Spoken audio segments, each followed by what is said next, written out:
નમસ્કાર મિત્રો સ્વાગત છે તમારું અમારી યુટ્યુબ ચેનલમાં। આજની વિડીયોમાં વાત કરીશું દેશ અને દુનિયાના સુપરફાસ્ટ સમાચારની। સૌપ્રથમ વાત કરીએ તો મિત્રો ખેડૂતો માટે સારા સમાચાર સામે આવી રહ્યા છે। જી હા દોસ્તો, કિસાન સન્માન નિધિની રકમ વધી શકે છે। કેન્દ્રીય બજેટમાં મોદી સરકાર ખેડૂતોને મોટી ભેટ આપી શકે છે। સૂત્રોના જણાવ્યા અનુસાર સરકાર કિસાન સન્માન નિધિ યોજનાની રકમ વધારી શકે છે। હાલમાં ખેડૂતોને 3 હપ્તામાં વાર્ષિક 6,000 રૂપિયા મળે છે, તેને વધારીને 8,000 રૂપિયા કરવામાં આવે તેવી શક્યતા છે, જેના માટે બજેટમાં 80,000 કરોડ રૂપિયાની જોગવાઈ થઈ શકે છે। હાલમાં આ યોજના માટે 60,000 કરોડની જોગવાઈ ઉપલબ્ધ છે। તો મિત્રો, તમારું શું માનવું છે કે કિસાન સન્માન નિધિમાં હપ્તો વધવો જોઈએ કે નહીં?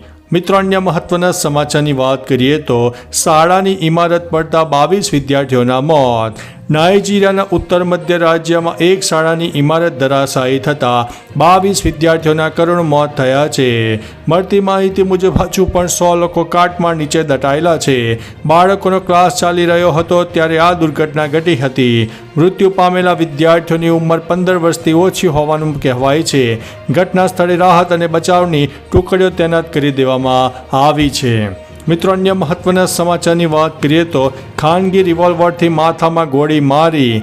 ક્લાસ 1 અધિકારી કે જેઓ નાયબ વન સંરક્ષણ અધિકારી તરીકે દાહોદમાં ફરજ બજાવી રહ્યા હતા, જેમણે કોઈ કારણોસર માથે બંદૂક મૂકીને પોતાનું જીવન ટૂંકાવ્યું છે, જેની જાણ થતાં ઉચ્ચ પોલીસ અધિકારીઓ ઘટના સ્થળે પહોંચી ગયા હતા અને આગળની તપાસ હાથ ધરી છે। રમેશ પરમાર મોડી રાત્રે જમીન ગોદી રોડ નજીક અંબિકા સોસાયટીમાં આવેલા તેમના ઘરે આવ્યા હતા। ત્યારબાદ બંદૂકના ભડાકાનો અવાજ થતાં સ્થાનિક અને પરિવારજનો દોડી આવ્યા હતા। મિત્રો, અન્ય મહત્વના સમાચારની વાત કરીએ તો એસટી બસ અને ટ્રક વચ્ચે અકસ્માત સર્જાતા 4ના મોત થયા છે। રાધનપુર હાઈવે પર આણંદથી રાપર જતી એસટી બસને ભયંકર અકસ્માત નડ્યો છે, જેમાં 4 મુસાફરોના ઘટના સ્થળે મોત થયા હતા અને 6થી વધુ મુસાફરો આ અકસ્માતમાં ઈજાગ્રસ્ત થયા છે। અકસ્માતમાં ઘાયલ થયેલા તમામને સારવાર હેઠળ ખસેડાયા છે। જણાવી દઈએ કે બંને વાહનો ધડાકાભેર સામસામે અથડાતા એસટી બસના કંડક્ટર અને ડ્રાઈવરનું ઘટના સ્થળે મોત થયું છે, જેની પોલીસે સીસીટીવીના આધારે વધુ તપાસ હાથ ધરી છે। મિત્રો, અન્ય મહત્વના સમાચારની વાત કરીએ તો વધુ એક બોગસ હોસ્પિટલ ઝડપાઈ છે। અમદાવાદ જિલ્લામાં વધુ એક બોગસ હોસ્પિટલ સામે આવ્યાના સમાચાર મળી રહ્યા છે। જણાવી દઈએ કે અનન્યા હોસ્પિટલમાં બોગસ ડોક્ટર બનેલા મેહુલ ચાવડાની આ હોસ્પિટલ સીલ કરી દેવામાં આવી છે। આ હોસ્પિટલ જિલ્લા આરોગ્ય વિભાગ દ્વારા બંધ કરવામાં આવી છે। આ હોસ્પિટલમાંથી મેડિકલ વેસ્ટ પણ મળી આવ્યો છે। પ્રાપ્ત માહિતી મુજબ આ હોસ્પિટલ 2 મહિનાથી ચાલતી હોવાનું માલુમ પડ્યું છે। મિત્રો, અન્ય મહત્વના સમાચારની વાત કરીએ તો લોકમેળાને લઈને નિયમોમાં આકરા ફેરફાર કરવામાં આવ્યા છે। રાજકોટમાં લોકમેળાને લઈને નિયમો આકરા બન્યા છે। આ વખતે લોકમેળામાં જો લોકો રાઇડ ધારકો છે તેમણે ફરજિયાત વીમો લેવો પડશે, તેમજ દુકાનધારકોએ દુકાનમાં સીસીટીવી તેમજ ફાયરના સાધનો મૂકવા પડશે। ટીઆરપી ગેમ ઝોન અગ્નિકાંડ બાદ વહીવટીતંત્ર એલર્ટ છે। યાંત્રિક રાઇડના ટેસ્ટ રિપોર્ટ બાદ જ વીજ કનેક્શન આપવામાં આવશે। તહેવાર દરમિયાન કોઈ અનિચ્છનીય બનાવ ન બને તે માટે તંત્ર એલર્ટ બની ચૂક્યું છે। મિત્રો, અન્ય મહત્વના સમાચારની વાત કરીએ તો સ્માર્ટ મીટર નહીં લગાડવાની માંગ સાથે સરકારને પત્ર લખવામાં આવ્યો છે। પાટણના ધારાસભ્ય ડોક્ટર કિરીટ પટેલે સ્માર્ટ મીટર મામલે ઉર્જા પ્રધાનને પત્ર લખ્યો છે। તેમણે લખ્યું છે કે રાજ્યમાં સ્માર્ટ મીટરનો ઉગ્ર વિરોધ થઈ રહ્યો છે, તો હાલમાં સ્માર્ટ મીટર લગાવવાની કામગીરી મોકૂફ રાખવામાં આવે। જો કે ઉર્જા સચિવની સૂચનાનો અનાદર કરીને યુજીવીસીએલ સ્માર્ટ મીટર લગાવવાની કામગીરી કરવાની હોય ધારાસભ્યએ પાટણ જિલ્લામાં તેનો વિરોધ કરવાની સાથે મીટર નહીં લગાવવા સરકારને પત્ર પણ લખી દીધો છે। મિત્રો, અન્ય મહત્વના સમાચારની વાત કરીએ તો સ્કૂલ બંધ કરવાનો નિર્ણય। સેલામાં શાંતિ એશિયાટિક સ્કૂલમાં એસીમાં બ્લાસ્ટ થયા હોવાની ઘટનાને લઈને સ્કૂલ સંચાલકો દ્વારા સ્કૂલના બાળકોના વાલીઓને જાણ ન કરાતા વાલીઓએ સ્કૂલે જઈને હોબાળો કર્યો હતો। રોષે ભરાયેલા વાલીઓએ શાળામાં ફાયર સેફટીના સાધનોની તપાસ કરી હતી। આ સમગ્ર ઘટનાની જાણ થતાં શિક્ષણ મંત્રીએ ડીઈઓ સાથે વાતચીત કરી, જે બાદ સત્તાવાર રીતે શાળાની તપાસ પૂર્ણ ન થાય ત્યાં સુધી શાળા બંધ રાખવામાં આવે તેવો આદેશ આપવામાં આવ્યો છે। મિત્રો અન્ય મહત્વના સમાચારની વાત કરીએ તો બુલેટ ટ્રેનના 5 સ્ટેશનોમાં રેલ લેવલ સ્લેબનું કામ પૂર્ણ થઈ ચૂક્યું છે. અમદાવાદ અને મુંબઈ વચ્ચે હાઈ સ્પીડ રેલ કોરિડોર એટલે કે બુલેટ ટ્રેન પ્રોજેક્ટનું કાર્ય પૂરજોશમાં ચાલી રહ્યું છે. આ પ્રોજેક્ટ વડાપ્રધાન નરેન્દ્રભાઈ મોદીના ડ્રીમ પ્રોજેક્ટ છે અને આગામી 2026 સુધીમાં બિલમીરા અને સુરત વચ્ચે ટ્રાયલ રન કરવાની પણ યોજના છે. ત્યારે ગુજરાતના 8 સહિત કુલ 12 બુલેટ ટ્રેન સ્ટેશનનું નિર્માણ થવાનું છે.